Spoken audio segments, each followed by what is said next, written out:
Welcome, dear viewers. For more exclusive, thrilling stories every week, join our membership. Sit back, relax, and sip your coffee. Enjoy. The lobby has these beautiful, polished marble floors. After I mop them late at night, the overhead lights create perfect reflections. Last night, as I was finishing up, I looked down and saw the reflection was wrong. It showed the lobby as it must have looked in the 1930s, filled with men in hats and women in long dresses. I froze, staring, until one of the reflected women, a sad-looking lady in a feathered hat, looked up from the floor and met my eyes. She reached a hand toward the surface of the reflection, like it was the surface of a lake. I stumbled back, dropping my mop. The reflection vanished, but on the dry part of the floor where I had been standing, there was a single, small, wet handprint. My name's Caleb Whitfield, and 3 months ago I never thought I'd be telling anyone this story. Hell, 3 months ago I was fixing air conditioners in Little Rock, sweating through coveralls and pretending my life hadn't completely fallen apart. But when your girlfriend leaves you for your business partner and they clean out your bank account together, you end up taking whatever work you can find. That's how I landed in Hot Springs, answering a Craigslist ad for night maintenance at the Arlington Hotel. The posting was bare bones, just night custodial position, reliable pay, must be comfortable working alone. No mention of the rules. No warning about what happens after 2 a.m.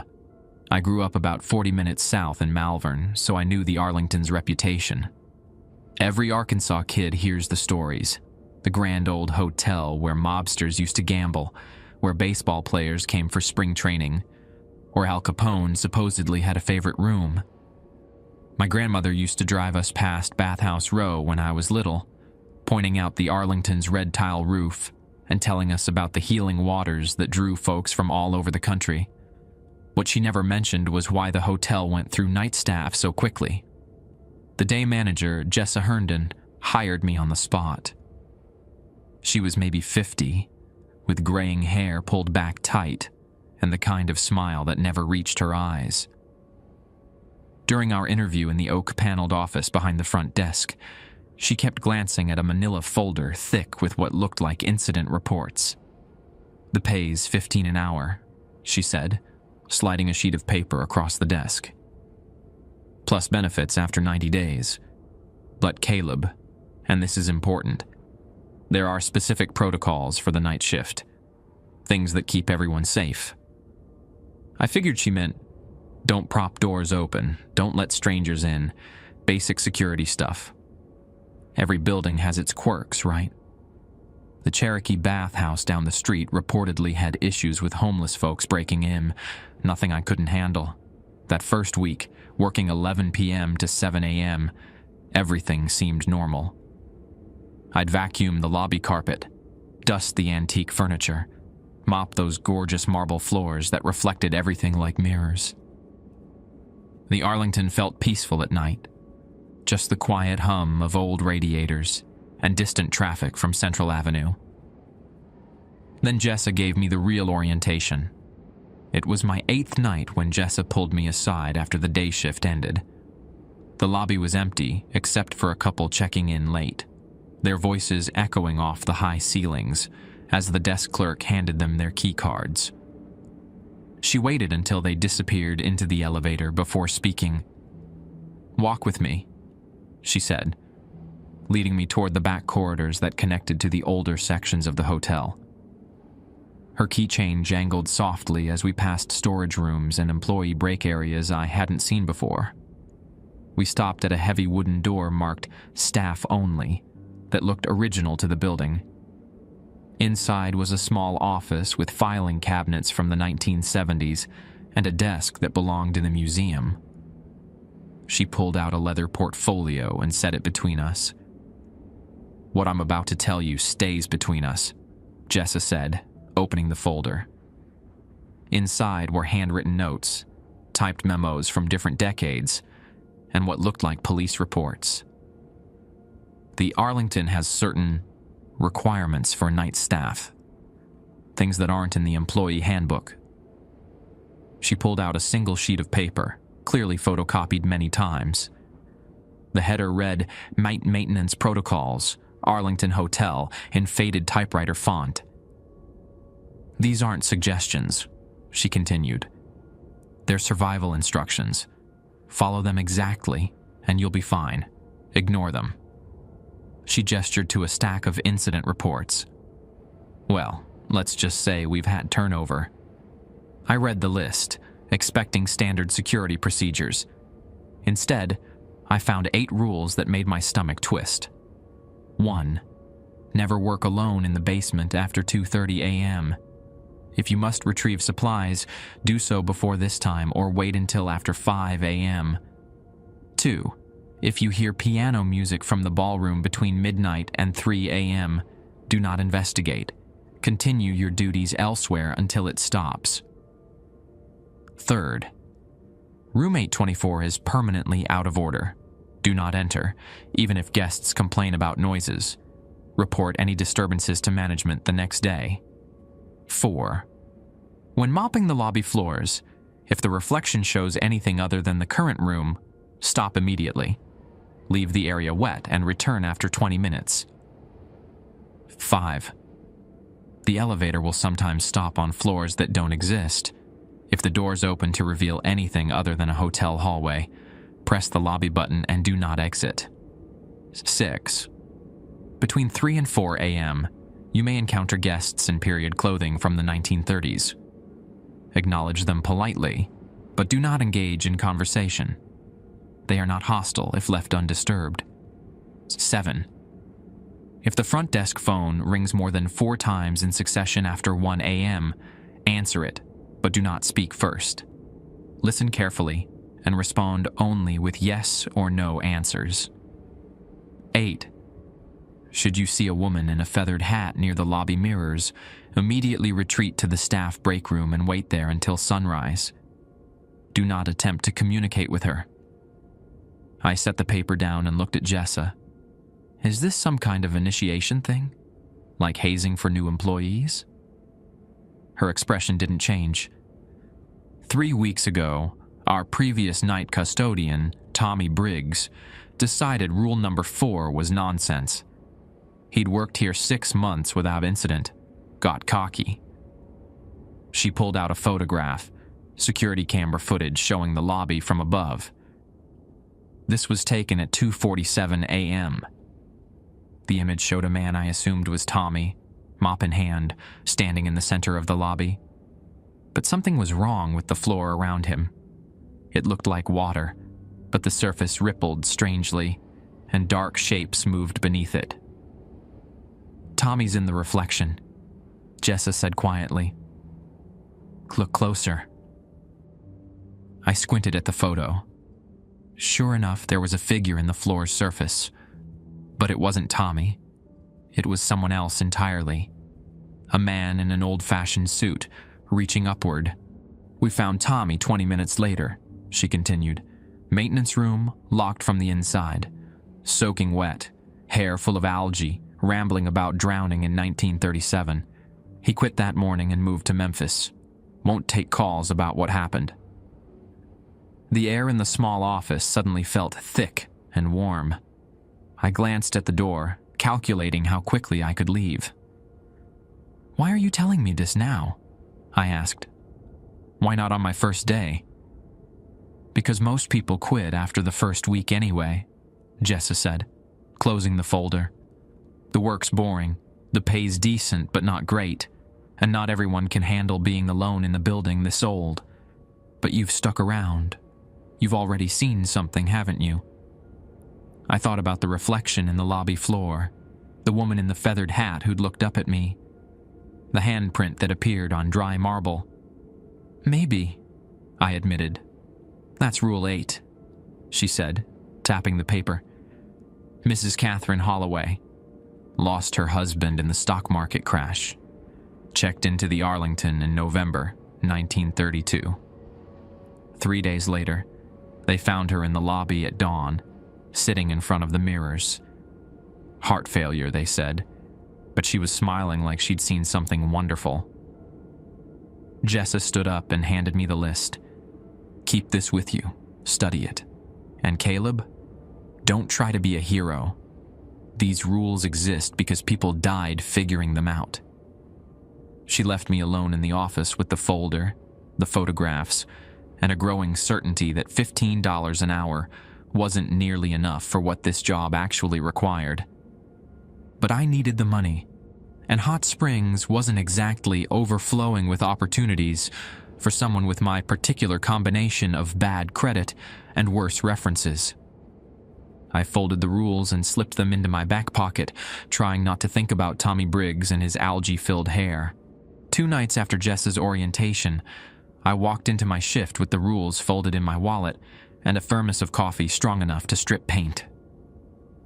The evening desk clerk, Miranda, was training a new girl who couldn't have been older than 19. "This is Caleb," Miranda said as I signed in. "He handles nights. Caleb, meet Ashley. She's covering weekend day shifts."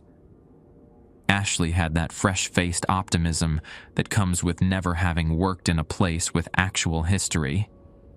She smiled and asked about the hotel's ghost stories, probably expecting the usual tourist-friendly tales about benevolent spirits and cold spots. "Just old building settling," I told her, grabbing my cleaning cart. "Nothing to worry about." Miranda shot me a grateful look. Smart policy. Keep the new hires innocent as long as possible. By 11:30, the lobby was empty, except for the night auditor, a quiet guy named Kevin, who spent most of his shift reading paperback novels behind the front desk. The Arlington's overnight clientele tended to be either business travelers who went to bed early, or the kind of people who didn't hang around the lobby after dark. I started with the bathrooms on the second floor, working my way down. Standard routine: restock supplies, mop floors, empty trash. Nothing in the rules about the upper floors, and so far I'd never encountered anything strange above ground level. The third-floor hallway was lined with those old-fashioned sconces that cast warm yellow light on burgundy carpet. As I wheeled my cart toward the elevator, I noticed one of the bulbs flickering in room 347. Not electrical malfunction flickering. More like someone was playing with a light switch. I made a note to tell maintenance, but the flickering stopped as soon as I passed the door. Back in the lobby by 12:45, I started my usual routine with the marble floors. The rules specifically mentioned what to do if the reflection showed something wrong, but I'd convinced myself that was just elaborate storytelling to mess with new employees. I filled my mop bucket with warm water and pine cleaner, the same industrial stuff we'd used at my old HVAC job. The smell always reminded me of high school, mopping the gym after basketball games to earn extra money. The lobby's marble stretched from the front entrance to the concierge desk, broken up by islands of burgundy carpet around seating areas. During the day, sunlight from the tall windows made the stone glow like honey. At night, the chandeliers turned it into a black mirror. I started near the entrance, working in broad strokes across the stone. The reflection showed exactly what I expected. Overhead lights, empty chairs, the night auditor's desk in the distance. Normal. Boring. 20 minutes in, I was working near the center of the lobby when Kevin called out from behind the desk. "Caleb, phone's been ringing weird all night. You know anything about that?" "What kind of weird?" I called back, not looking up from my mop. "Rings 4 times, stops, then starts again 10 minutes later. Same pattern." I remembered Rule 7 and felt my stomach drop. "How many times has it done that?" "Maybe 6. 7? Kevin shrugged. "I keep missing it." As if summoned by our conversation, the phone started ringing. 1 ring, 2, 3, 4. It stopped. I abandoned my mop and jogged over to the desk. Next time it rings, don't answer it. Let me handle it. Kevin looked confused but nodded. Sure, man. Whatever. We waited. Kevin went back to his book, something by Stephen King with a creased cover. I pretended to organize cleaning supplies while watching the phone like it might explode. 8 minutes later, it started again. 1 ring. I reached for the handset. 2 rings. Kevin looked up from his book. 3 rings. I lifted the receiver but didn't speak. 4 rings, cut off as I connected the call. Silence on the other end. Not dead air. The kind of silence that feels occupied. Like someone breathing very quietly. Yes, I said, remembering the rule about only giving yes or no answers. More silence. Then, faintly, a voice that sounded like it was speaking through water. Are you alone down there? The question felt loaded with meaning I couldn't grasp. I thought about Kevin reading behind the desk, about the empty lobby, about whatever might be moving through the halls above us. No. A pause, then, good. Stay that way until sunrise. The line went dead. I hung up and realized my hands were shaking. Kevin was staring at me. What was that about? He asked. Probably a prank call, I said, but my voice sounded thin. I walked back to my mop, which was sitting in a puddle of rapidly cooling pine water. As I bent to pick it up, I glanced down at the marble floor. The reflection was wrong. Instead of the lobby's burgundy carpet and modern furniture, the floor showed a ballroom from another era. Crystal chandeliers hung where our modern fixtures should be.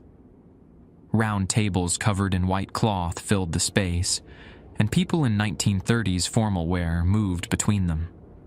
I could see women in beaded dresses and men in tailcoats, all slightly translucent, like old film projected onto the stone. They were dancing to music I couldn't hear, laughing at conversations I couldn't catch. And in the center of the dance floor, looking directly up at me through the marble, was the woman in the feathered hat. She wasn't dancing. She was standing perfectly still while couples moved around her, and her eyes were locked on mine. Slowly, deliberately, she raised one gloved hand and pressed it against the underside of the reflection like she was touching glass from below. That's when I remembered Rule 8. Immediately retreat to the staff break room and wait until sunrise. I dropped my mop, again, and backed away from the reflection. The woman's expression didn't change, but I swear I saw her lips move, forming words I couldn't hear. "Kevin," I said, trying to keep my voice steady, "I need to take a break. If anyone asks, I'm in the staff room." "You okay, man? You look like you've seen it." "I'm fine," I interrupted. "Just need some air." The staff break room was down a short hallway behind the concierge desk, windowless and cramped, but blessedly normal. I sat in one of the plastic chairs and pulled out my phone to check the time. Got a supper a minute. Sunrise was still 5 hours away. I stayed in that room until 6:30, drinking vending machine coffee and trying not to think about the woman in the reflection. When I finally emerged, the lobby was empty and normal. The marble floors showed nothing but overhead lights and empty chairs. My abandoned mop and bucket sat exactly where I'd left them, but the water had dried into strange patterns that looked almost like footprints, the kind that might be left by someone wearing 1930s dance shoes. Kevin had left a note saying the phone never rang again after our conversation. I finished my shift in a daze, mopping around the dried water patterns and trying to convince myself that stress and exhaustion could cause hallucinations. But when I signed out at 7 a.m., I noticed something that made my stomach clench. In the guest registry, someone had signed in during the night. Catherine Holloway, room 824. The same room that was permanently out of order. The same name Jessa had mentioned. The woman who died in front of the lobby mirrors in 1932. Kevin was long gone, and the day shift manager wasn't in yet. I stared at the signature, written in old-fashioned script with fountain pen ink, and realized that following the rules might keep me safe. But it wouldn't keep me sane. The next evening, I arrived early to find Jessa still in her office, papers spread across her desk like she was preparing for battle. She looked up when I knocked on her doorframe. "How did last night go?" she asked, studying my face carefully. I thought about lying, but something in her expression told me she already knew. I saw her, Catherine Holloway, in the lobby floor reflection. Jessa nodded like this was exactly what she'd expected. "And you followed Rule 8? "Stayed in the break room until sunrise." I pulled out the guest registry printout I'd made before leaving that morning, but she signed in. Room 824. Jess's face went pale. She took the paper and examined the signature, then opened one of her desk drawers and pulled out a plastic sleeve containing what looked like a hotel registration card from the 1930s. The handwriting was identical. "This is her original check-in," Jessa said quietly. "November 15th, 1932. She stayed 3 days. How is that possible?" "The Arlington has been many things over the years," she said, locking the drawer. "During Prohibition, the basement connected to tunnels that ran under Central Avenue. Guests could access speakeasies without being seen. After the crash of 29, it became a refuge for people with nowhere else to go. Some of them never really left." She stood up and walked to the window overlooking the hotel's back parking lot. "The rules aren't arbitrary, Caleb. They're boundaries. Ways to coexist with what remains here. But when those boundaries get tested, what happens? Depends on who's doing the testing and what they want." I signed in for my shift with Catherine Holloway's signature fresh in my mind. Kevin was working another overnight, and he looked relieved to see me. "Dude, I was hoping you'd be here," he said as I approached the desk. Weird stuff started happening around dinner time. "What kind of weird?" He pointed toward the elevator bank. "Third car's been acting up. Keeps stopping on floors that don't exist. Maintenance checked it twice, but the computer shows it going to sub-basement levels we don't have." I thought about Rule 5 and felt my pulse quicken. "Anyone try to ride it?" Day shift supervisor went up around 6, came back white as a sheet, and told everyone to use the stairs. Kevin lowered his voice. "He wouldn't say what he saw, but he's been chain smoking in the parking lot for the last hour." At 11:30, Kevin settled in with a different paperback, something about vampires this time, and I started my rounds. I decided to tackle the upper floors first, hoping to avoid the lobby until absolutely necessary.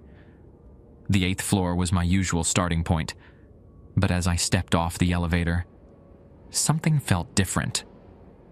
The hallway seemed longer than usual, stretching further into shadows that the wall sconces couldn't quite reach. Room 824 was at the far end, marked with a small, out-of-order placard that looked older than the hotel itself.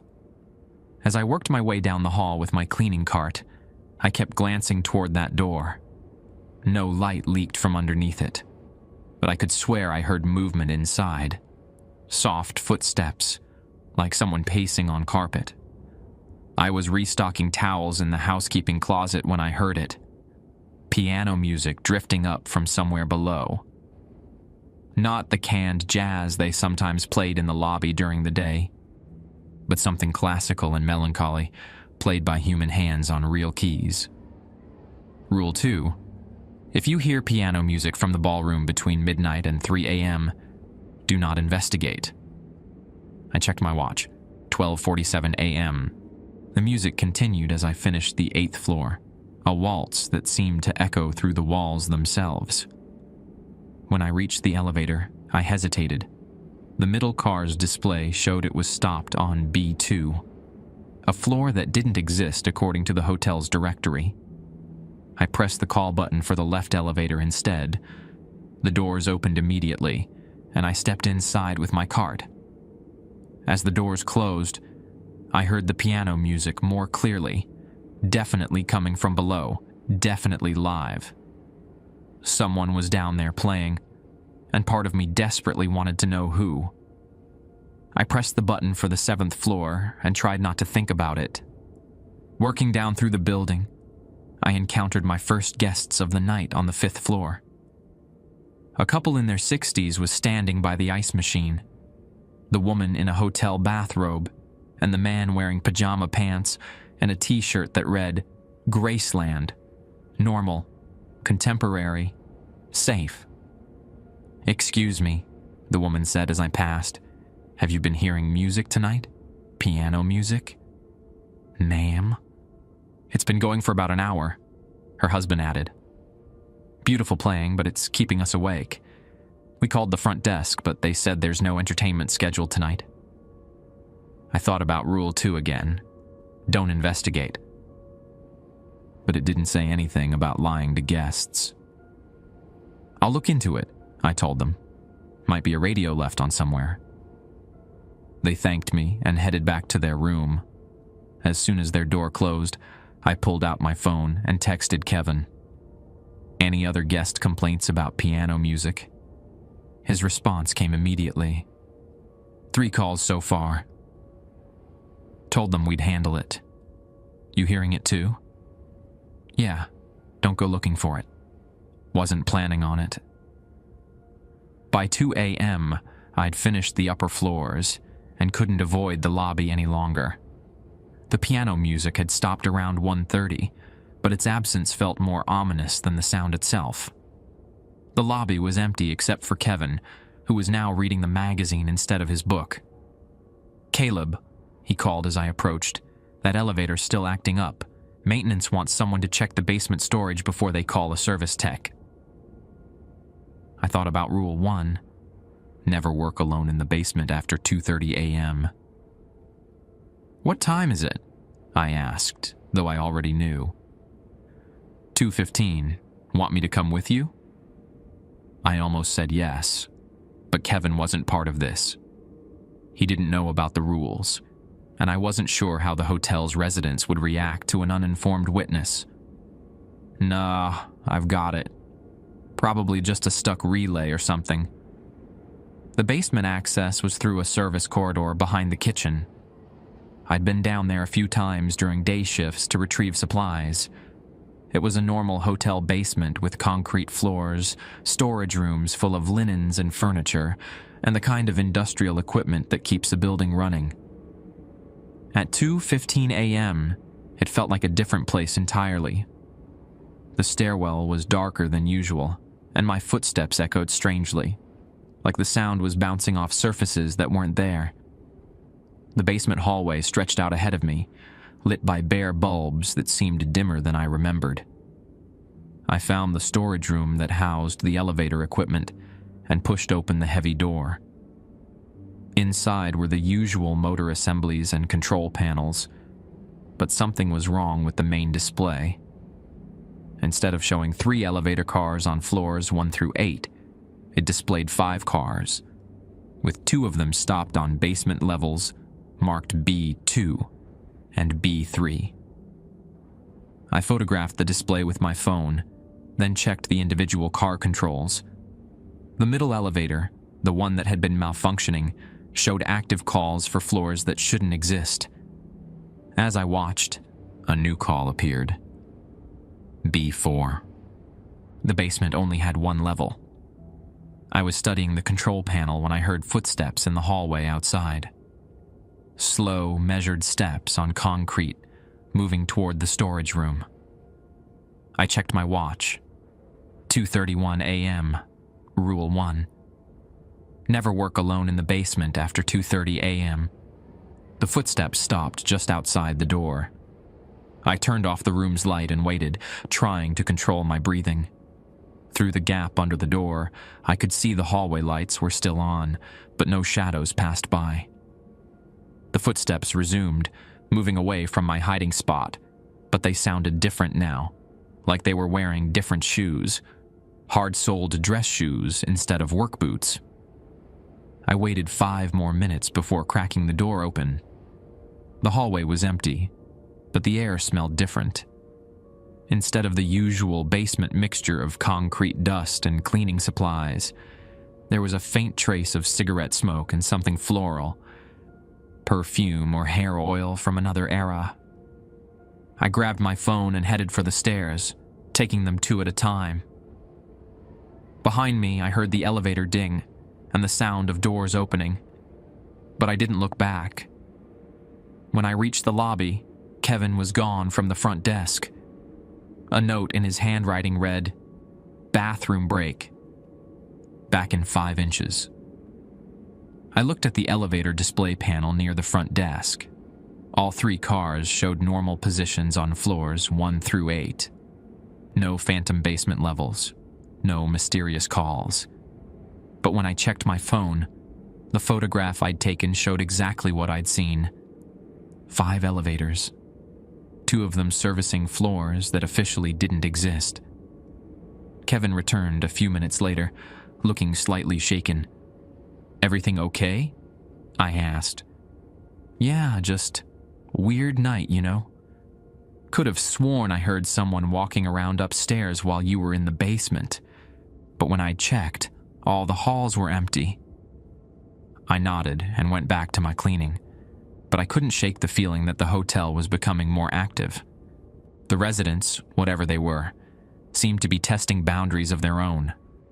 And I was starting to wonder what would happen when those boundaries finally broke down completely. The following night, I arrived to find chaos in the lobby. 3 Hot Springs police officers were standing near the elevator bank, talking in low voices with a detective I recognized from local news coverage. Day shift manager Patricia Vance was pacing by the front desk, gesturing with the kind of animated frustration that comes from dealing with questions she couldn't answer. "What's going on?" I asked Miranda as she gathered her things to leave. "Guest complaint turned into a wellness check," she said quietly. "Room 824. Woman called the front desk around 5 this afternoon, screaming about someone pounding on her door and crying. When Patricia went up to investigate, the hallway was empty." My stomach dropped. Someone staying in 824. "Computer glitch yesterday. System allowed a booking even though the room's supposed to be blocked." Miranda lowered her voice further. "Guest's name is Rebecca Chen. She's been up there for 2 nights and she's not doing well." I watched the police officers file toward the elevator. One of them carried a small tool kit, probably for picking locks. "They're going to open the room?" I asked. "Guest won't answer her door, won't answer her phone. Hotel policy requires a wellness check if we can't confirm guest safety." Miranda slung her purse over her shoulder. "Good luck tonight, Caleb. This place feels different when the cops are here." She wasn't wrong. The lobby buzzed with an energy that had nothing to do with the small crowd of officers and hotel staff. It felt like the building itself was agitated, like we'd disturbed something that preferred to remain hidden. I signed in and found Kevin already at his post, but he was watching the elevator display instead of reading. The middle car was stopped on the 8th floor. "They've been up there 20 minutes, he said when I approached. "Haven't come back down." As if summoned by his words, the elevator dinged and the doors opened. The detective emerged alone, talking rapidly into his radio. Behind him came 2 officers escorting a woman in her 30s, Asian American, wearing hotel slippers and a bathrobe over street clothes. She looked exhausted and kept glancing over her shoulder toward the elevator. "Ma'am, you're going to be fine," one of the officers was saying. "We're taking you to Baptist Health for observation. just as a precaution. The woman, Rebecca Chin, presumably, stopped walking and turned to face the lobby. Her eyes found mine across the room. "You work here," she said, pulling away from the officers. "You have to tell them. There's someone in that room, someone who doesn't belong there." Detective Morrison approached her gently. "Ms. Chen, we searched the entire room. There's no one else there." "Not in the room," she said, her voice rising. "In the walls, behind the mirrors. She keeps knocking, and when I knocked back, she answered. She knows my name." The detective exchanged glances with Patricia, who was wringing her hands by the front desk. "Ma'am, you've been under a lot of stress," he said. "The hospital staff will help you get some rest." As they escorted Rebecca toward the front entrance, she called back to me, "Don't let anyone else stay in that room, please. She's lonely, and she's getting stronger."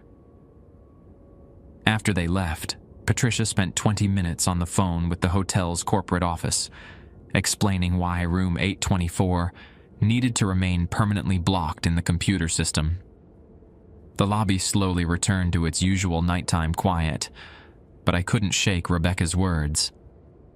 "She's getting stronger." Kevin was unusually chatty as I started my rounds, probably rattled by the police presence. "Weird how some people react to old buildings," he said. "My grandmother used to claim her house was haunted. Turned out she had a carbon monoxide leak." "Yeah," I agreed, though I knew what Rebecca had experienced wasn't caused by gas leaks. I started on the second floor, working my way up. The 8th floor felt different when I reached it around midnight. Heavier somehow, like the air pressure had changed. Room 824's door looked the same as always, marked with its small, out-of-order sign, but I could hear something on the other side. Not pounding or crying like Rebecca had described. Quiet shuffling, like someone rearranging furniture.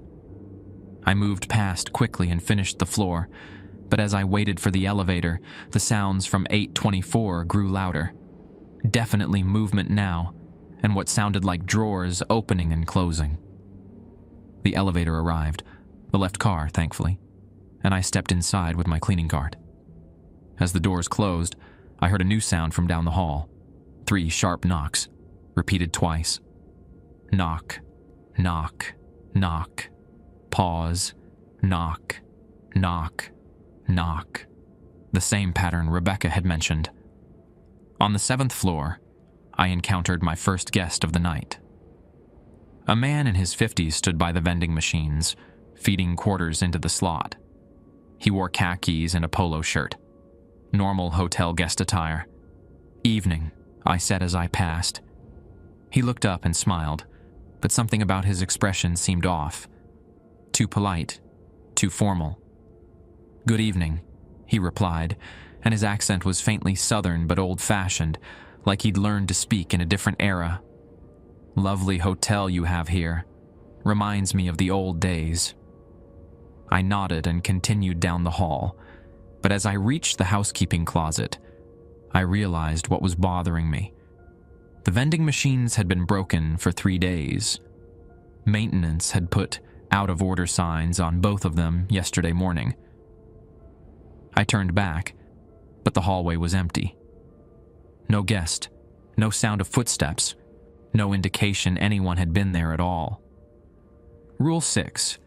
Between 3 and 4 a.m., you may encounter guests in period clothing from the 1930s. I checked my watch. 12:43 a.m. Either the rules were changing, or the hotel's residents were becoming more active outside their usual hours. I finished the upper floors without further incident, but as I reached the lobby around 2 a.m., Kevin called me over to the front desk. "That middle elevator's acting up again," he said.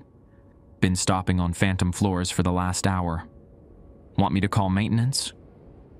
"Not until morning," I said quickly. "Night service calls cost extra." What I didn't tell him was that I'd started to suspect the elevator wasn't malfunctioning. It was working exactly as intended, just serving areas of the hotel that existed in a different time. I started mopping the lobby floors around 2:30, working carefully around the seating areas. The marble reflected overhead lights and empty furniture, exactly as it should. Normal. Safe. I was finishing the area near the front entrance when I heard the elevator ding behind me. Footsteps emerged, moving across the lobby carpet. I didn't look up from my mopping, but I could see the reflection approaching in the wet marble. It was a woman in a 1930s dress, dark blue with small buttons up the front. Her hair was styled in finger waves, and she carried a small beaded purse. She walked with purpose toward the front desk, her heels clicking on the marble. Rule 6: acknowledge politely, but don't engage in conversation. "Good evening," I said, still focused on my mop. "Good evening," she replied, her voice carrying the same formal accent I'd heard from the man upstairs. "Busy night?" I almost responded, then caught myself. No conversation, just acknowledgement. She waited a moment, then continued toward the front desk. I watched her reflection as she approached Kevin, who was absorbed in his book and completely unaware of her presence. She stood directly in front of the desk for several minutes, as if waiting to be helped. Kevin never looked up, never showed any sign that he could see her. Finally, she turned and walked back toward the elevators. As she passed my work area, she spoke again. "Room 824 is lovely this time of year. Catherine enjoys the company." Before I could respond, not that I should have, she was gone, not faded away or dissolved, just absent, like she'd stepped into a different dimension that occupied the same space. I finished mopping in silence, thinking about Rebecca Chim's frightened face and her insistence that someone in the walls was getting stronger. When I looked at the guest registry later that night, there was a new entry written in fountain pen ink. Margaret Whitmore, room 824, visiting an old friend. Room 824, which was supposed to be permanently out of order. Room 824, where Rebecca Chen had heard knocking from inside the walls. Room 824, where Catherine Holloway was apparently entertaining visitors. The next evening brought thunderstorms that rattled the Arlington's old windows and sent guests scurrying through the lobby with wet umbrellas and complaints about the weather. I arrived to find Ashley, the new day shift girl, training behind the front desk while Miranda handled a line of irritated travelers whose flights had been delayed. "Caleb!" Ashley waved me over as I signed in. "Can you believe this storm? The power flickered twice already, and we've had 3 guest complaints about weird noises in the walls." My attention sharpened. "What kind of noises?" "Knocking mostly. Always in 3s. She lowered her voice conspiratorially. "Miranda thinks it's the old plumbing, but I've never heard pipes that sound so rhythmic." 3 knocks. The same pattern Rebecca Chen had described. The same pattern I'd heard from room 824. Miranda finished with the guests and approached us, looking frazzled. "Caleb, before you start your shift, can you check the 8th floor? We've had multiple complaints about disturbances, and maintenance is swamped with storm-related issues." "What kind of disturbances?" Guests in 823 and 825 both called about someone moving a furniture in the room between them. Problem is, 824 is empty and sealed. She handed me a key card. "Corporate wants us to document whatever's making the noise, but..." She glanced around to make sure no guests were listening. "Don't go in alone, okay? Wait until Kevin can go with you." I took the key card, feeling its plastic weight against my palm. Rule 3. Room 824 is permanently out of order. Do not enter, even if guests complain about noises. But this was a direct order from management, backed by corporate. The rules suddenly felt less like protection and more like obstacles to doing my actual job. By 11 p.m., the storm had settled into steady rain against the windows, and the lobby was finally quiet. Kevin was working his usual shift, but he seemed nervous, jumping at every sound of thunder and glancing frequently toward the elevator bank. "You okay?" I asked as I prepared to start my rounds. "Weird night," he said, tapping his pen against the desk. "That middle elevator's been running constantly, but no one's calling it. Goes up, comes down, stops on different floors. Started around dinner time." I thought about Margaret Whitmore and her evening visit to room 824. "Any guest complaints?" "2 people asked if we were moving furniture after hours. I told them it was maintenance, but..." He shrugged. "Maintenance left at 6. I started my rounds on the 2nd floor, working systematically upward.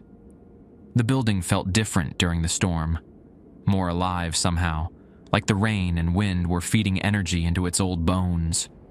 Sounds echoed strangely in the hallways, and twice I caught movement in my peripheral vision that turned out to be nothing when I looked directly. On the 5th floor, I encountered the guest in khakis again. He was standing by the same broken vending machines, but this time he was just staring at them, not attempting to buy anything. "Evening," I said, remembering Rule 6 about acknowledging but not engaging. He turned toward me, and I noticed his clothes looked different than they had the night before. Still khakis and a polo shirt, but the style was subtly wrong. The cut too high-waisted, the collar too narrow. Like a modern outfit designed by someone who'd only seen photographs of contemporary clothing. "Lovely weather we're having," he said, gesturing toward the window where rain streaked the glass. I nodded and continued past him, but his choice of words stuck with me.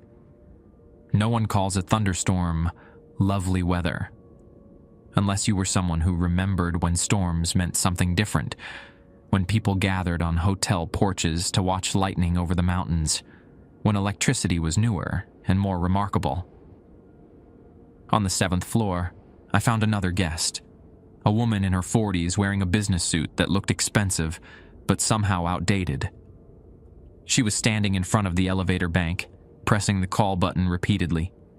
"Excuse me," she said as I approached. "Is there something wrong with these elevators? I've been waiting for 20 minutes. I looked at the display panel.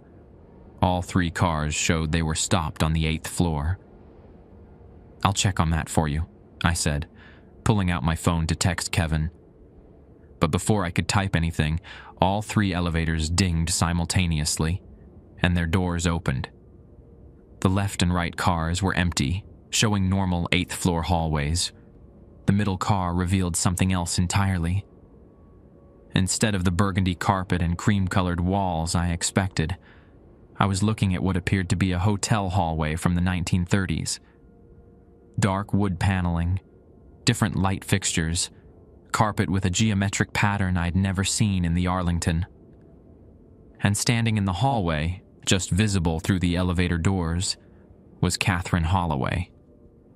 She wore the same feathered hat I'd seen in the lobby reflection and the same dark dress with pearl buttons.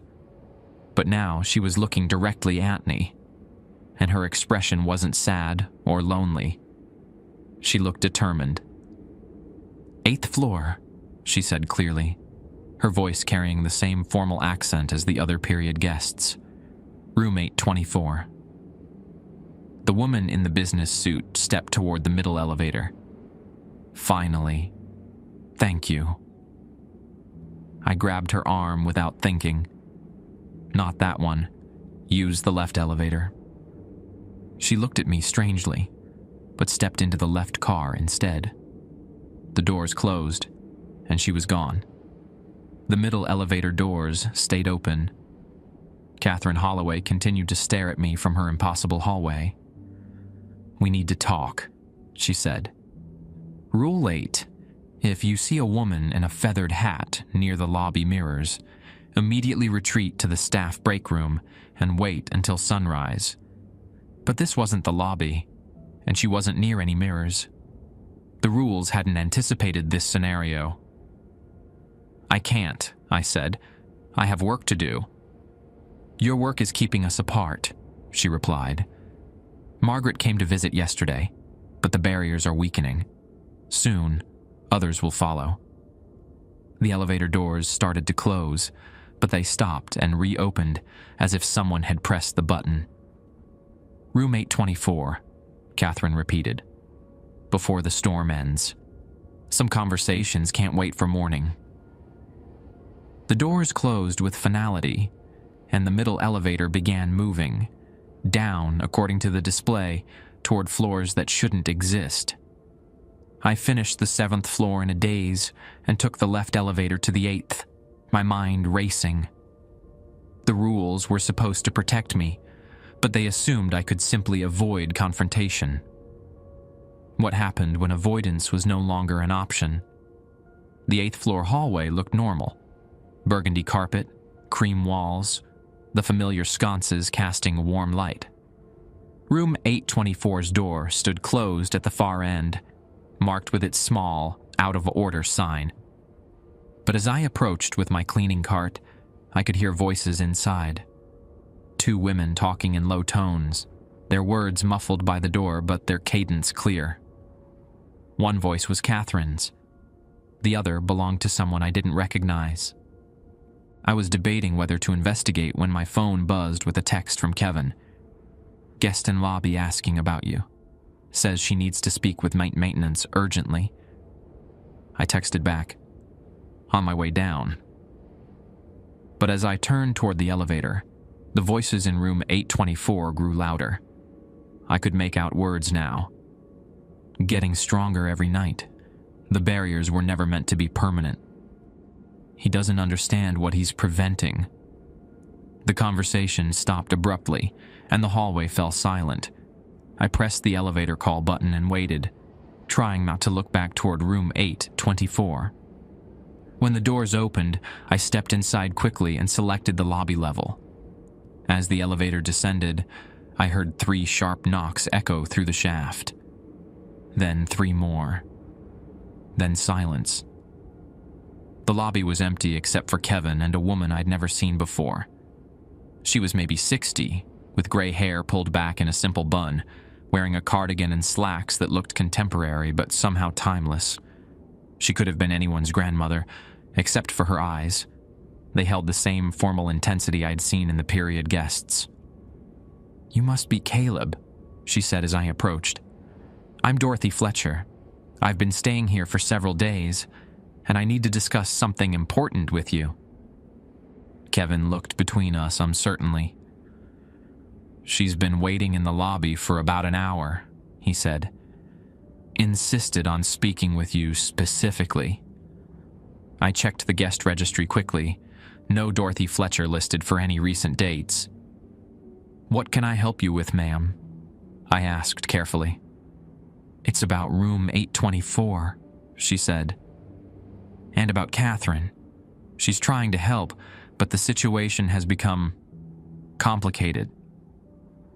She gestured toward the seating area, away from the front desk. "May we speak privately?" Every instinct told me to refuse, to stick to my cleaning schedule and avoid whatever this conversation might lead to. But Dorothy Fletcher didn't feel threatening, the way some of the other period guests had. She felt like someone with information I needed.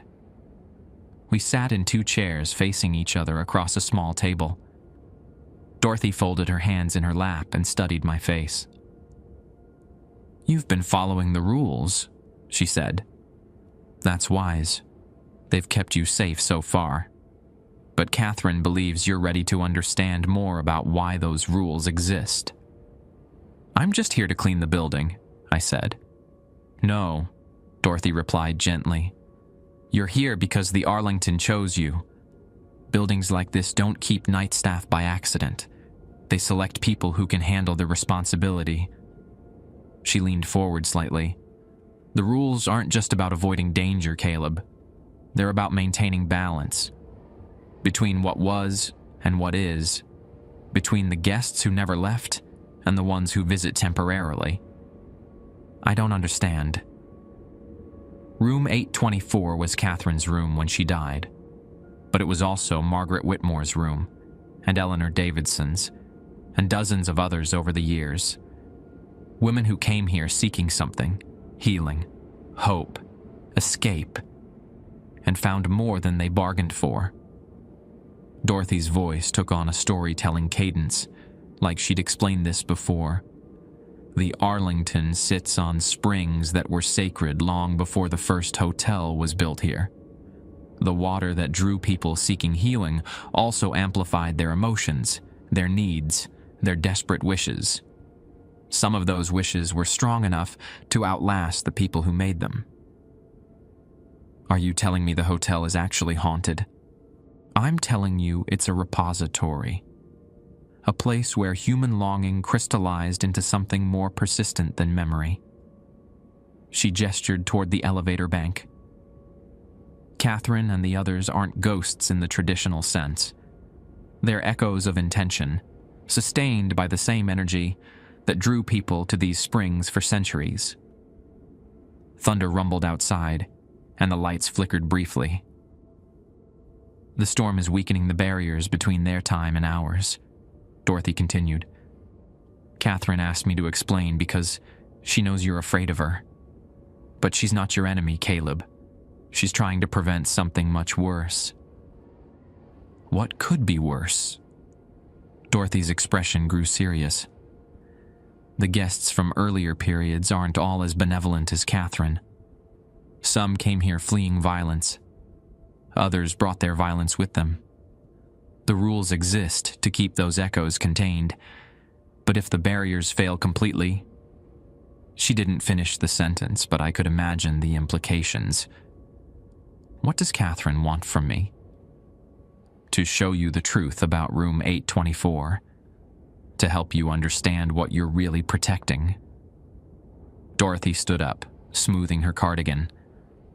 The choice is yours, but she believes you'll make the right decision. She walked toward the front entrance, then paused and looked back. The storm will end before sunrise, she said. But the weakening it caused will persist. Whatever you decide, decide quickly. After she left, I sat in the lobby chair for a long time, staring at the elevator bank and thinking about echoes of intention.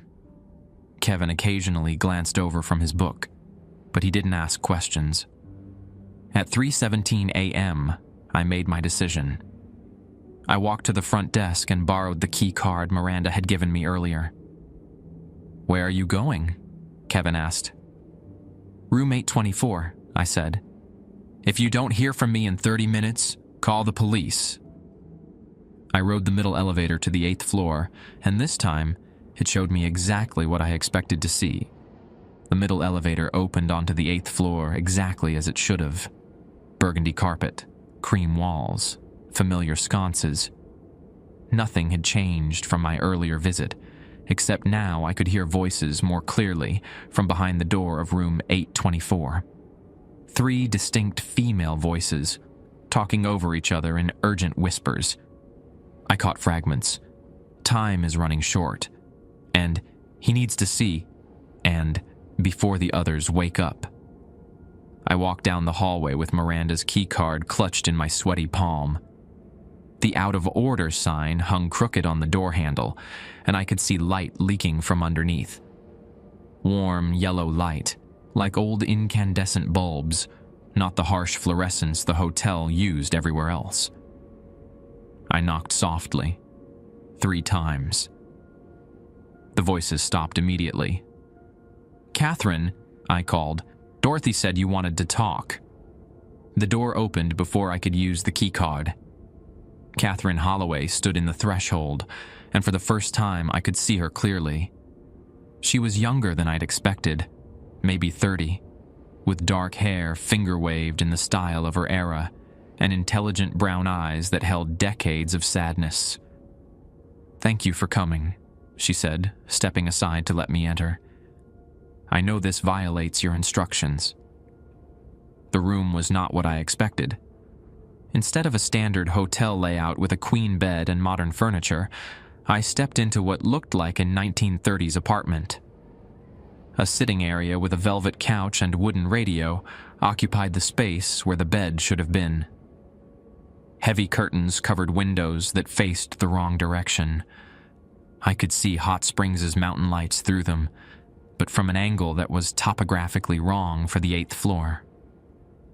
2 other women sat in chairs near a coffee table that held a tea service. Margaret Whitmore, who I recognized from the lobby encounter, was pouring from a china pot that steamed despite having no visible heat source. The third woman was younger, maybe 25, with auburn hair and a nurse's uniform from the 1940s. "This is Eleanor Davidson," Catherine said, gesturing toward the woman in uniform. "She came here in 1943, after her fiancé died at Normandy." Eleanor looked up from her teacup and nodded politely. "Caleb, we've heard so much about you." I stood in the doorway, afraid to step further into the room. "This isn't how room 824 should look." "It looks different for each of us," Margaret explained. "The space responds to what we need to find peace. For Catherine, it's her apartment from Little Rock, where she lived before her husband lost everything. For me, it's my childhood home in Memphis. For Eleanor, the hospital where I worked," Eleanor finished, "where I felt useful." Catherine closed the door behind me, and I heard the lock engage with a soft click. "Please sit. We don't have much time before the others realize the barriers are weakening." "What others?" The 3 women exchanged glances. Margaret set down her teacup with a delicate clink. "Not all of the Arlington's long-term residents were here for healing," Catherine said carefully. "Some came here to hide. From the law, from their victims, from the consequences of what they'd done." She walked to the window and looked out at the mountain lights. The sacred springs amplified everyone's intentions, the hopeful and the harmful alike. When the barriers between time periods weaken, as they have during this storm, those darker echoes become more active. Eleanor leaned forward in her chair. "There's a man named Harrison Blackwood who checked in during the winter of 1934. He was fleeing Little Rock after murdering 3 women. The police never caught him. He died here of a heart attack before they could arrest him. And there's Victoria Crane," Margaret added. "She poisoned her husband in Fort Smith and came here to establish an alibi. Died of tuberculosis in room 847, but her echo has been growing stronger." "They're contained by the same rules that protect you," Catherine explained. "But if those rules break down completely, if the barriers between our time and yours collapse..."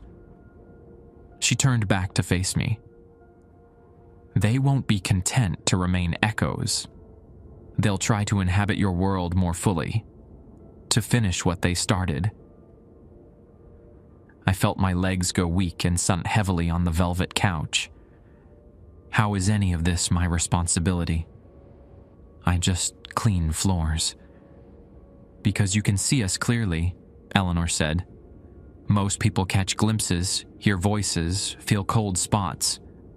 But you interact with us directly. That connection makes you a conduit, someone who can strengthen or weaken the barriers depending on your choices."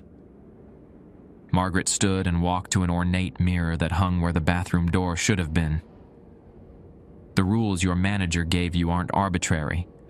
They're a protection system developed over decades of trial and error. But they're also temporary measures." "What do you mean?" "Every time you follow a rule, you reinforce the barrier between periods," Catherine said. "But every time you break one, you weaken it. The system works as long as the night staff understands and complies. But if someone breaks too many rules, or breaks them at the wrong time, Like during a storm that's already weakening everything, Eleanor added.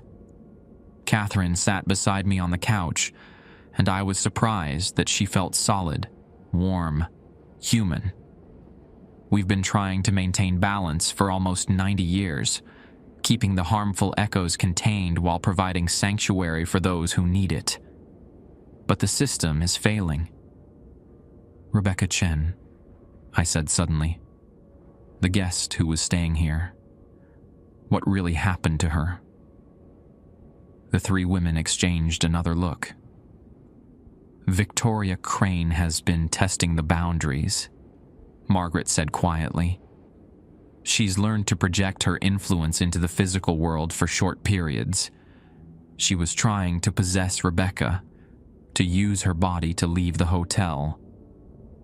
We stopped her, Eleanor said, but barely, and the effort weakened us considerably. Catherine took my hand, and her touch felt like cold water. That's why we need your help. The barriers are failing, and we can't maintain them alone anymore. What exactly are you asking me to do? There's a way to strengthen the barriers permanently, Catherine said. But it requires someone living, someone with a strong connection to both periods. Someone who can anchor the protection system in the present while honoring what happened in the past. She stood and walked to what looked like a writing desk that definitely hadn't been in the room when I'd cleaned it during day shifts. From the drawer, she pulled out a leather-bound journal. This belonged to the hotel's first-night manager, Thomas Caldwell. He figured out how the spring energy worked, how to channel it constructively. His notes explained the process. Eleanor stood as well, smoothing her nurse's uniform. But there's a cost, Caleb. The person who performs the anchoring ritual becomes permanently connected to the hotel. They can never leave Hot Springs, never work anywhere else. The Arlington becomes their life. What's the alternative? The barriers collapse completely, Margaret said. Harrison Blackwood and Victoria Crane and others like them break free into your world. They'll be weak at first, but they'll grow stronger by feeding on violence and fear. Catherine handed me the journal. It was thick with handwritten pages, some in ink, others in pencil, dating from the 1920s through the 1950s. The ritual must be performed before sunrise, she said, during the hour when both periods overlap most strongly. But Caleb, once you begin, there's no turning back. I opened the journal to a page marked with a rhythm. The heading read, Permanent Barrier Establishment, Protocol for Emergency Situations. Below it were detailed instructions written in careful script, including diagrams that looked like they belonged in an occult textbook. How do I know you're telling the truth? I asked. How do I know this isn't some elaborate way to trick me into, I don't know, joining you permanently? Eleanor smiled sadly. Because if we wanted to hurt you, we could have done it weeks ago. You've been alone with us multiple times, trusted us enough to enter this room. We're not your enemies. And because, Catherine added, you've already seen what happens when the violent ones break through. Rebecca Chen was just the beginning. As if summoned by her words, the room's lights flickered, and I heard something that made my blood turn to ice water. Heavy footsteps in the hallway outside, moving with predatory purpose. He's awake, Margaret whispered. Who's awake? Harrison Blackwood, Catherine said, moving quickly to the door. The storm has weakened his containment more than we realized. The footsteps stopped directly outside room 824. 3 slow, deliberate knocks echoed through the door. Then 3 more. Don't answer, Eleanor said urgently. Don't acknowledge him. But I could hear a man's voice now, muffled by the door but clearly audible. I know you're in there. All of you. The barriers are down, ladies. Time to finish our conversation. Catherine pressed her back against the door, as if her slight frame could keep it closed. "Caleb, you need to decide, now, before he finds a way in." The journal felt heavy in my hands, its pages filled with ritual instructions I didn't fully understand. Outside the door, Harrison Blackwood began to laugh, a sound like breaking glass. "5 minutes," Catherine said. "That's all the time we have before the anchoring opportunity passes. Either you perform the ritual and save everyone, or we let the barriers collapse and hope for the best." The laughter stopped abruptly, and the hallway fell silent. Then I heard the elevator ding and new voices in the corridor. More of them, awakened by the storm and drawn by the weakening barriers. I looked at Catherine's desperate face, at Margaret and Eleanor standing together by the impossible window, at the journal that promised salvation at the cost of my freedom. And I made my choice. I opened Thomas Caldwell's journal to the marked page and began reading, while the hallway filled with voices, some pleading, others threatening, all growing louder as more spirits awakened. The spring energy beneath the Arlington Hotel can be focused through ritual sacrifice of personal freedom. I read aloud. The anchor must willingly surrender their ability to leave the grounds, binding their life force to the protection matrix. "Caleb," Catherine said urgently, still pressed against the door. "You need to start now." According to this, I need to be in the basement during the ritual. Something about proximity to the spring source. Eleanor moved away from the window. "We can protect you long enough to get downstairs, but once you begin, you'll be vulnerable until the binding completes." A new voice joined the chorus outside, female, sickeningly sweet. "Catherine, darling, why don't you introduce us to your new friend? Victoria's been so lonely." Margaret paled. "Victoria Crane. She's broken through." The door handle turned slowly, testing the lock. Catherine backed away as the metal began to bend under pressure that shouldn't have been possible. "Basement," I said, clutching the journal. "Now." Catherine grabbed my hand and pulled me toward the back wall of the room.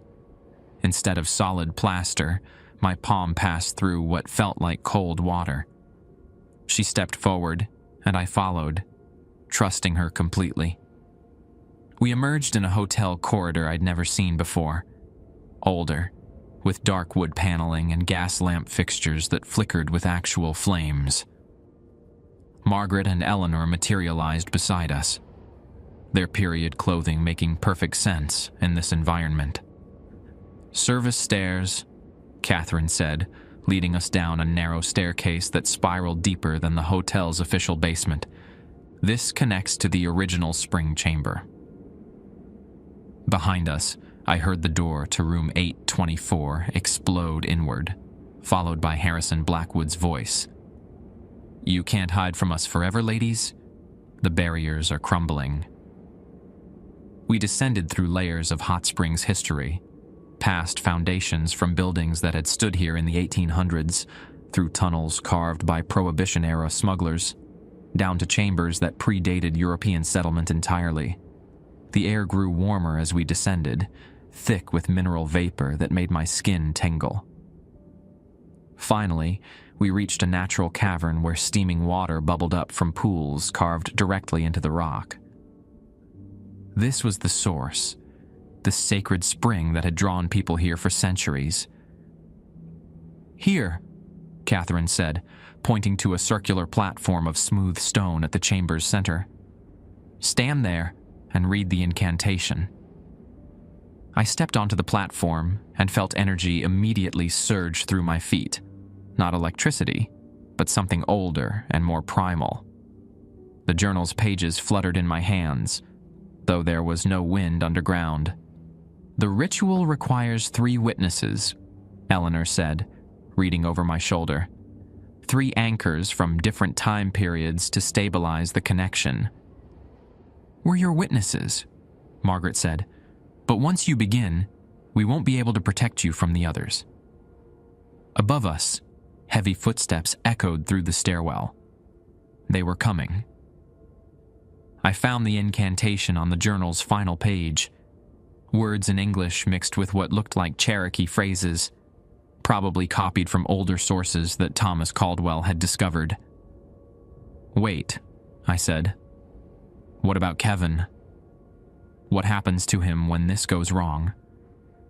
"He'll be safe," Catherine said. "The hotel will protect anyone under your care once you become its anchor." The footsteps were getting closer.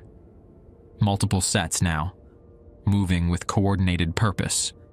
"Caleb," Eleanor said softly, "are you sure about this? Once the binding completes, you'll never leave Hot Springs, never have a normal life. The Arlington will be your world." I thought about my old life in Little Rock, the betrayal, the bankruptcy, the string of dead-end jobs that had led me here. Then I thought about Rebecca Chen's terrified face and Harrison Blackwood's predatory laughter. What happens if I say no? "Victoria and Harrison break free tonight," Margaret said. "They'll be weak at first, but they'll feed on violence until they're strong enough to leave Hot Springs. Eventually, they'll spread across the country. And you three? We'll fade," Catherine said simply. "Without the barriers, we can't maintain our presence here. The sanctuary we've built will die with us." Heavy breathing echoed from the stairwell. Close now. I began reading the incantation, stumbling over pronunciation but trusting the journal's phonetic guides. The spring water around the platform began to glow with soft phosphorescence, and I felt the stone platform vibrating beneath my feet. I, Caleb Whitfield, freely surrender my freedom to depart these grounds, I read. I bind my life to the protection of this place and accept responsibility for maintaining the barriers between what was and what is. The chamber filled with light that seemed to come from the water itself. Catherine, Margaret, and Eleanor stood at 3 points around the platform, their forms growing more solid as the ritual progressed. "I accept the wisdom of those who came before," I continued, "and pledge to guard against those who would use this sacred space for harm." That's when Harrison Blackwood reached the chamber. He was tall and thin, wearing a dark suit that might have been fashionable in 1934. But his face was wrong, features that shifted and blurred like reflection in disturbed water, and eyes that held depths of cruelty I'd never imagined. "Stop," he commanded, his voice carrying weight that made the cavern walls shudder. "You have no right to bind this place against us." Victoria Crane appeared beside him, a woman in her 40s with Marcel waved hair and a dress that probably cost more than most people's annual salary. Her smile revealed teeth that were too sharp, and when she moved, the air around her rippled like heat mirage. "Such a young man," she purred. "So much life to waste on protecting these weak spirits." I pledged to serve as anchor and guardian. I read louder, fighting against a pressure that felt like deep water pressing on my eardrums. To maintain the balance between healing and harm. The light from the springs intensified, and I felt something fundamental changing in my chest, a sensation like roots growing through my ribcage, connecting me to the bedrock beneath Hot Springs. "You cannot complete this ritual," Harrison snarled, stepping toward the platform. "I forbid it." That's when Catherine moved. She stepped between Harrison and the platform, and for the first time since I'd met her, she looked dangerous. The sad woman in the feathered hat was gone, replaced by someone who'd spent 90 years learning to fight for what mattered. "You have no authority here," she told him.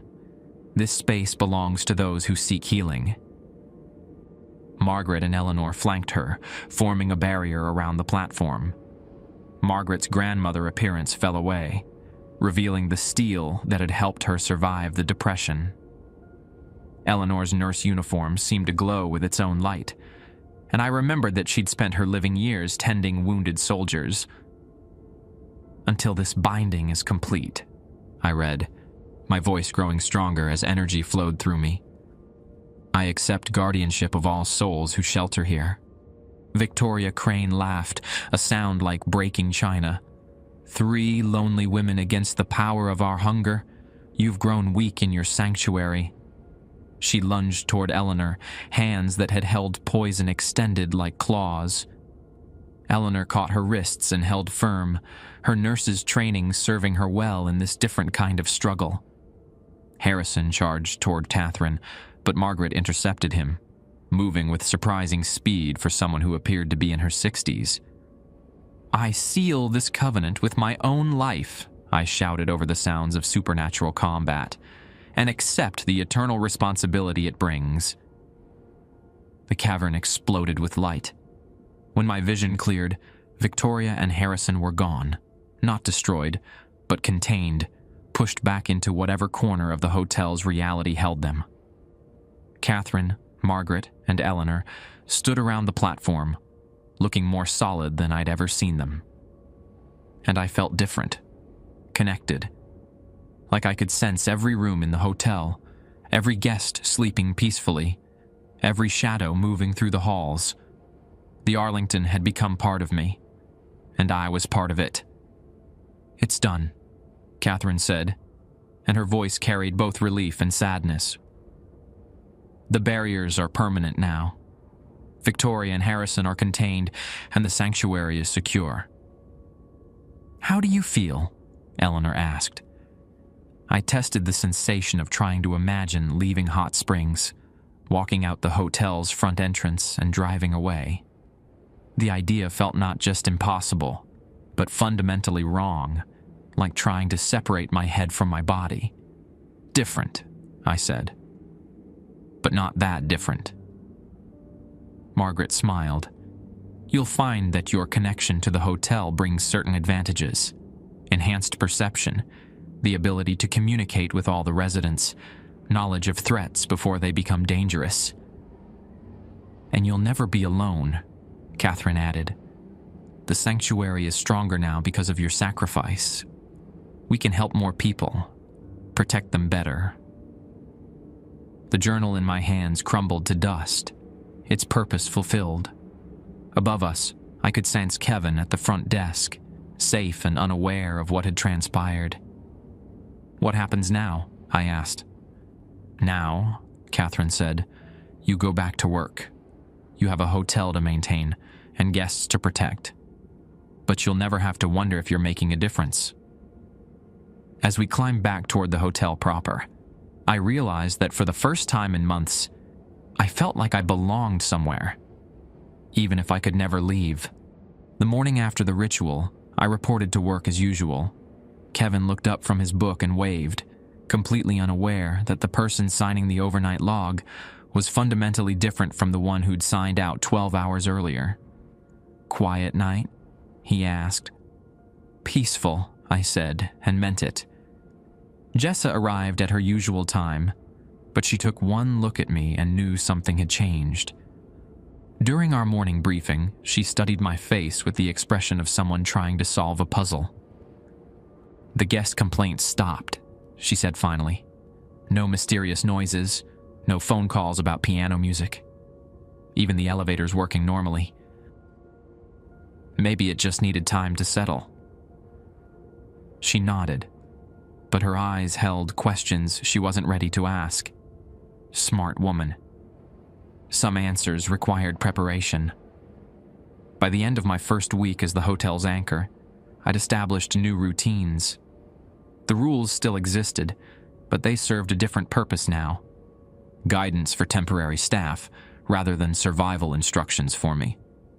I could sense every corner of the building, every guest's emotional state, every echo that moved through the halls. Catherine, Margaret, and Eleanor had become my advisors and friends. They helped me understand the nuances of my new role, teaching me to distinguish between harmless spirits seeking comfort and the occasional malevolent presence that required containment. "There's a man in room 347, Catherine told me one evening as I began my rounds. "He's not dangerous, but he's deeply troubled. Lost his daughter in a car accident and came here hoping the springs might ease his grief." I found the guest sitting on his bed, staring out the window at the mountain lights. Without thinking, I knocked softly and entered when he answered. "Sir, I'm Caleb, night maintenance. Just wanted to check if you needed anything." He was maybe 50, with the hollow look of recent loss. "I'm fine, son. Just can't sleep." We talked for 20 minutes about his daughter, about Hot Springs' healing reputation, about the weight of carrying grief. When I left, he was lying down, breathing more easily than when I'd arrived. "How did you know what to say?" I asked Catherine later. "The hotel told you," she explained.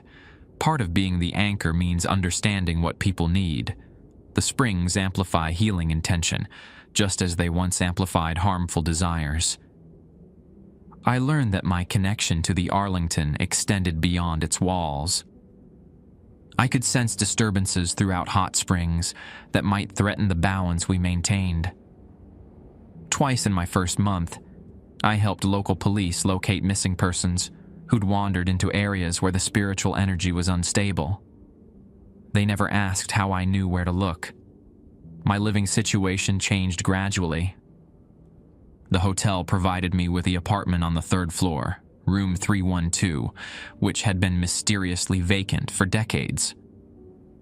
When I moved in, I discovered it was larger than it should have been, according to the building's blueprints, with windows that looked out on Hot Springs from angles that defied architecture. "Every anchor gets a proper residence," Margaret explained. "The hotel adapts to provide what you need." My bank account received regular deposits that covered all my expenses, though I couldn't identify their source. When I asked Jessa about it, she just smiled and said corporate was pleased with my performance. Kevin left after a month, transferring to a day position at another hotel downtown. "Nothing personal," he told me during his final shift. "I just sleep better during the day now." His replacement was Ashley, promoted from her weekend day shifts. She adapted to the night schedule with surprising ease, and I suspected the hotel had influenced her selection. "This place feels different lately," she mentioned during her second week. "Calmer, like it's finally settled into itself." "Old buildings take time to find their rhythm," I told her. Sometimes, during the quiet hours before dawn, I walked through the lobby and watched the marble floors reflect our current reality. Modern furniture, contemporary guests, electric lighting that cast everything in steady illumination. No more glimpses of other eras bleeding through. The barriers held firm. Catherine occasionally joined me during these walks, appearing beside me like morning mist given form. "Any regrets?" she asked one night. I considered the question seriously. My old life felt distant now, like something that had happened to someone else. The betrayal, the financial ruin, the desperate scrambling for purpose, all of it had led me here, to this strange sanctuary, where I could actually make a difference. "No," I said. "This feels right." She smiled, the first genuine expression of happiness I'd seen from her. Thomas Caldwell wrote in his journal that the hardest part of being an anchor wasn't the isolation. It was learning to trust that you'd made the right choice. Did he regret it? He maintained the barriers for 37 years. When he finally passed, he told the next anchor that protecting the sanctuary had been the most meaningful work of his life. I looked around the lobby, at the crystal chandeliers, the burgundy carpet, the marble floors that now reflected only what existed in the present moment. Upstairs, Guests slept peacefully, protected by barriers they'd never know existed. Throughout Hot Springs, the springs continued their ancient work of healing, no longer corrupted by malevolent intentions. "I can live with that," I said. As sunrise approached, Catherine faded like she always did, leaving me alone with my mop and bucket and the knowledge that I was exactly where I belonged. The Arlington Hotel had chosen well.